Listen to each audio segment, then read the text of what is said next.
Thank you very much. Wonderful being here among people who are concerned and discussing the region of Jammu and Kashmir and Ladakh. Very apt time for holding such discussions because we are at a crossroads to decide the different paths to choose from, and nature-based solutions is a beautiful theme you have kept, sir, and I fit very well in it, and both my belief and my work are in that area. I was happy to listen to Abale Norfel. I just came rather late here, straight from Leh, where it's under a cold spell. Yes, and I'll paint a broad picture of what the energy and resources like water, etc. are, and where do we stand to decide between nature-based solutions that are in harmony with the rest of nature and makes development sustainable, and others that may make it more complicated than the problems to begin with. Yeah? So I'll discuss a little bit about nature-based solutions around water, energy, and very often we forget and get into only material solutions to challenges. Human solutions through lifestyle is what I'll touch towards the end. So regarding water, the region of Ladakh is a desert, as you would know, and water has always been a challenge there. But what I discovered while working on water for the last 4 or 5 years, inspired by Abba Norfelle's work, is that for the current population at least, water is actually not at all a problem. It is just not a problem of resources, it's just an issue of optimization. Yeah? And that's where Abba Norfelle's solution, I don't know how much could come across, but that's where the beauty of artificial glaciers and lakes and such solutions are. So let me present you the bigger picture of what Ladakh is. As you would know, it's a vast area of 45,000 square kilometers, actually to some 60,000 technically square kilometers, with only roughly 300,000 people living in small valleys, pockets in the whole vast desert. Very little precipitation, roughly 100 millimeter or so. The only reason people have been able to live in these heights were two things: their ingenuity, or our ancestors' ingenuity, to use fossilized water from thousands of years ago, because hardly anything comes down, and that is glaciers. To use melting glaciers, and secondly, to grow a crop like barley. It is believed that it was only when barley was invented or discovered that life was possible in the heights of the Tibetan high plateau. Barley has such a short maturing season that it could be harvested in the short summer season, and that's why people could inhabit these heights. And it is not by accident that all the people from Baltistan to Ladakh to heights of Bhutan are all Sampa eaters, barley flour eaters. We sometimes wonder, how come they all eat? Well, that's the reason why they could be there and not the other way around. And regarding water, why I was saying there is just no challenge of water, I'll give you an example of what there is and how we sometimes unfortunately deal with it. Okay? Leh, you might have heard, is going through a crisis for water. On the face of it, very water challenged. For the residents, for the tourists, and so on. But if you look at the bigger picture, which I got into for the last few years, Leh is supposed to need for residents, tourists, and all, roughly 5 million meter cube a year. 5 million meter cube a year, whatever figure, let's take it as a figure. And it becomes a crisis because most of the year there is not enough water in the streams. But if you look at the overall total flow that goes through the stream of Leh down into the Indus, I don't know if you know, all Ladakhi villages are not on Indus. It's not the Indus Valley civilization that you think of. They are not thanks to Indus, but they are thanks to all villages and habitations are thanks to the tributary streams of Indus, which are like a herringbone pattern on the Indus as the spine. So all these little streams is what people have lived on. Now these streams are very small in spring and very big in autumn. So if you take the total flow, then Leh's 5 million meter cube is nothing. But if you don't solve it with the bigger picture in mind, then it becomes very complicated. So let me tell you how they are solving in Leh. 5 million meter cube or 5 million liters a day is what they need also. These figures are a little confusing, but let's say per day, 5,000 meter cube, which would be, okay, anyway, I wouldn't go into what that would be, but the solution now is to lift Indus water up to the city of Leh. Indus is some 700 meters below the town. So to lift Indus up to the city is a very expensive business. A lot of electricity goes into that. The estimates are that to fulfill the need of Leh town with its roughly 5 million meter cube, let's say, is 8 to 10 crores a year for just the electricity for the pumps. No capital cost, just the running cost of electricity would be 8 to 10 crore rupees. On the other hand, as I said, if you look, 4 times more water flows through the stream of Leh. Roughly 20 million meter cube flows through the stream of Leh, goes into the Indus, into the Arabian Sea. The problem is that most of this water, most of this 20 million meter cube, roughly 80% would come in 3 to 4 months, from July to September or so. The rest of the year, it still has a flow, which is still enough for the city of Leh, but the flow is much smaller. It's 100 liters per second or so, whereas in summer it would be 3,000 liters per second or so, roughly. So it becomes many-fold bigger. So in other words, what I'm saying is, 4 times more than the water needed by Leh is flowing through the stream, but at the wrong times. Not exactly when people need. People need throughout the year, but the water flows mostly in these mid-summer months, and the rest of the year also, but much smaller. And that's why farmers have a problem in spring, because that's when all plants need early water to mature. For the crop to mature, as I said, the summer is short, so crops must get early water, and that's what they don't get. That's where the artificial glaciers come into picture. So springtime, you need more water, and with all the climate change and so on, there is less and less of glaciers to melt, and they are so high up that they don't melt when it is spring in the village.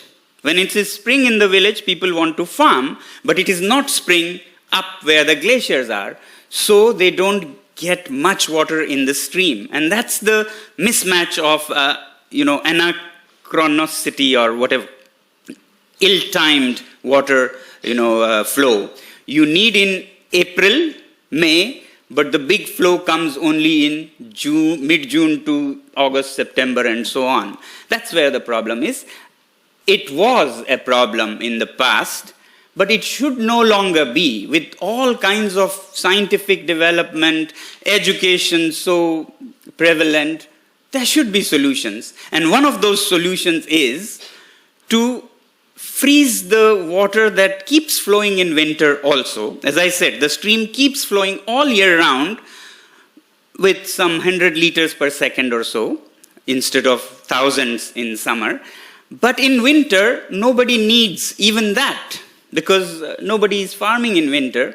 So you freeze it. You freeze it horizontally, as Mr. Norfell has been doing, or vertically. One of the problems with horizontal is that they melt prematurely before the time. Yeah? Before you need, it would melt, like by March. So therefore, you have to build them very high up in the shade of mountains, which is a problem, which is why the ice stupas came, because it uses a geometry of a cone or pyramid, which, thanks to the geometry, low surface area, high volume, it can be made in the valley itself, and yet it can last till June or so. Now, in either case, whichever, higher placed horizontal glaciers or low altitude conical geometry, both ensure that in winter, when there is excess water flowing down into Indus and Arabian Sea, you freeze it, and then it melts in April, May, June, July. Very beautiful way is to time it this way so that you save it or put it in a bank in a way in winter and cache it in April, May, June. That's one way. The beauty of this is that it's nearly almost low cost or no cost, very cheap compared to other ways. Other ways which should not be out of purview is lakes, artificial glaciers, artificial lakes, which is now very possible. So while for winter you can store water very cheaply in ice. By the way, ice is a medium where you can store water in the sky, yeah, vertically, because it is solid. So you don't need any reservoirs to hold liquid water. That is why it is beautiful. Only possible in very cold places. You can't do it here. But lakes are also an amazing solution. So what I'll say is the summer wastewater, winter ice. But what about the July-August flow, which is so huge, which becomes a flood and gives people problems? That should be stored with all the technology and advancement. We should use these nature-based solutions rather than pump back the Indus up into the town. You hold the water where it comes from the heights of the glaciers. So artificial lakes are a beautiful solution also. I was doing a little survey and I've requested IIT Roorkee to study the feasibility of it. Just above Leh in Gangles, yeah, above Leh, some 300 meters above Leh, there's a valley where you can dam just one side with an earth dam, strong enough, of course, to resist earthquakes and so on. You could hold all the water that Leh needs. As I said, Leh only needs 5 units in a year, and there are 20 units flowing. Only challenge was that so far our ancestors didn't have the resources or the know-how to hold that water. With all these technologies, we can, for God's sake, hold water long enough from August, September, October to next spring. Hardly a challenge. So if you do that, then Leh is the worst case, highest population and a small stream. Leh stream is small, but population is huge. It's the city. The other villages are even easier. Much easier, because population is so very small and streams are even bigger.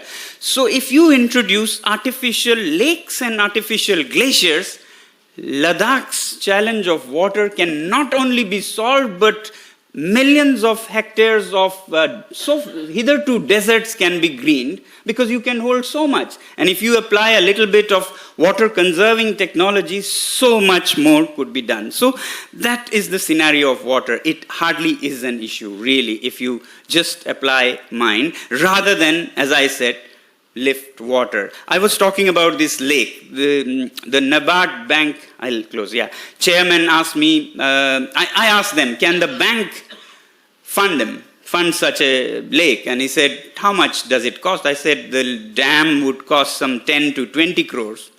And he said, but you said you are willing to pay 8 to 10 crores for lifting the water. You just use 2 or 3 years budget of power and build the dam.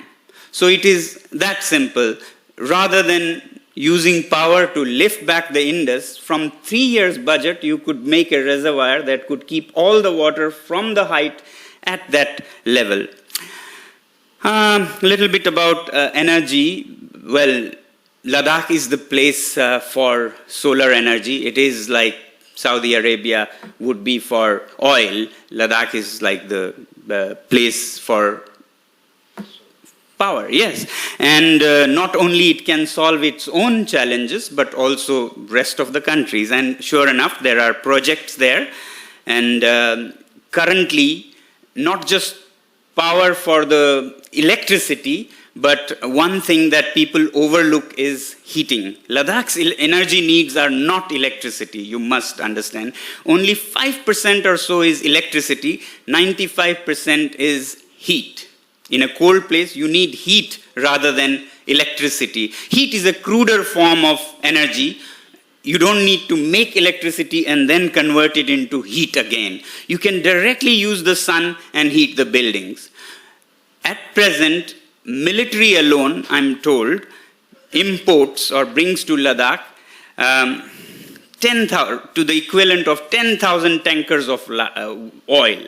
1 lakh kiloliters, they tell me, but it converts to like 10,000 tankers of oil. And imagine the carbon emission that causes and all the logistical problems, and an enemy can, cut the power supply line. What is possible is to build passive solar heated buildings that don't need any energy and can be as warm or warmer than any of the buildings in a place like Delhi. And this is not just theory. I have been living personally for 20 years in one such building that we designed and built. So right now, military is very keen on adopting such solutions. So we must look at what the place has rather than bring thousands of tankers of oil or lift thousands of liters of water with pumps consuming electricity and so on.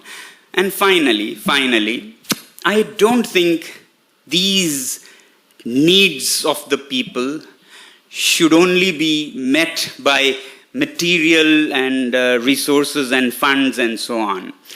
The biggest resource that the mountains have is its nature-friendly lifestyle. I really don't think Ladakh needs to be developed the way other cities are. I really get scared when I heard our Home Minister say in a statement that we want to develop Ladakh like the rest of the nation. Now, the rest of the nation, I see first thing is New Delhi, where you can't breathe the air, you have to have masks, you can't touch the water, it's all poisoned. If this is what we are to be, thank you very much. Please, we are very fine. We don't need to invest 10 times more in cleaning the air than the money it made. We don't want to beg for funds to clean the water than the money it made while dirtying the water. We would rather live with the solution rather than get into the problem and then solve it with another solution. So therefore, we in Ladakh have been begging that please don't develop us like other parts of the country. Please, please give us safeguards. And that's why the 6th schedule is being demanded, so that Ladakh can be left like Ladakh. Why I'm saying this, the last words I would say, is we are talking of sustainable development. We are using a word like sustainable, and then we are saying people in the mountain have to be like the cities. City like Delhi wants to be like America, okay? And America, if everyone on the planet had the lifestyle of Americans, 3.9 planets would be needed, or 4 planets. 4 planets would be needed. Do you call that sustainable? Do you have another 3 planets to consume? You don't. So you have to change America rather than change New Delhi. You have to change New Delhi rather than change Ladakh. So my message is that let Ladakh change the world rather than the world changes Ladakh. Yeah? Let let Ladakh be a message to the country and message to the world to adopt simple living. To adopt simple living. We take our strength from what Buddha said. This is where we need to teach the world rather than ape them. Buddha's philosophy of development was very different from what we are chasing now.